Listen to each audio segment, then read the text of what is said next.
एक छोटे से गांव में सीता नाम की एक गरीब औरत रहती थी।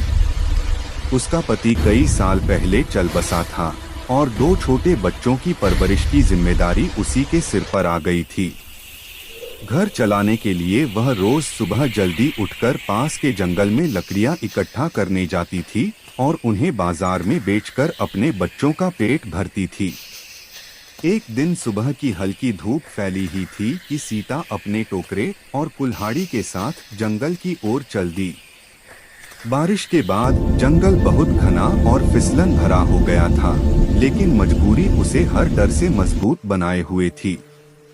वह पेड़ों के नीचे गिरी सूखी टहनियां इकट्ठा कर रही थी कि अचानक उसे किसी के रोने की हल्की आवाज सुनाई दी।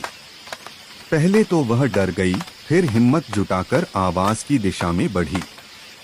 झाड़ियों के बीच उसे एक घायल हिरनी का बच्चा पड़ा मिला। उसके पैर में कांटा चुभा था और वह दर्द से तड़प रहा था। सीता के मन में दया उमड़ पड़ी।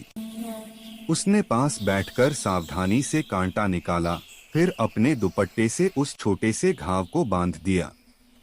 बच्चा धीरे धीरे शांत होने लगा और सीता की ओर कृतज्ञता से देखने लगा।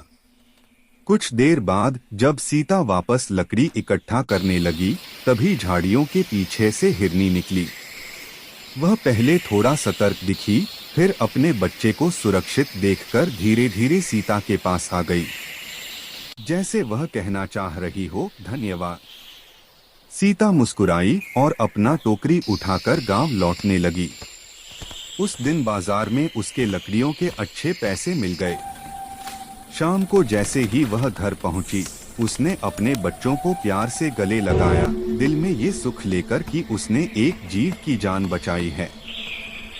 अगले दिन जब वह फिर जंगल में गई तो उसे आश्चर्य हुआ। पहले जहां उसे घंटों चलकर लकड़ी ढूंढनी पड़ती थी, उसी रास्ते पर बहुत सारी सूखी लकड़ियां साफ सुथरी रखी मिली, जैसे किसी ने जानबूझकर उसके लिए छोड़ दी हो। वह मुस्कुरा उठी।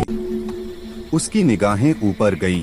पास की झाड़ियों में वही हिरनी और उसका बच्चा चुपचाप उसे देख रहे थे। सीता समझ गई, नेकी कभी बेकार नहीं जाती। जो दूसरों के लिए अच्छा करते हैं, प्रकृति भी उन्हें उसका फल लौटाती है।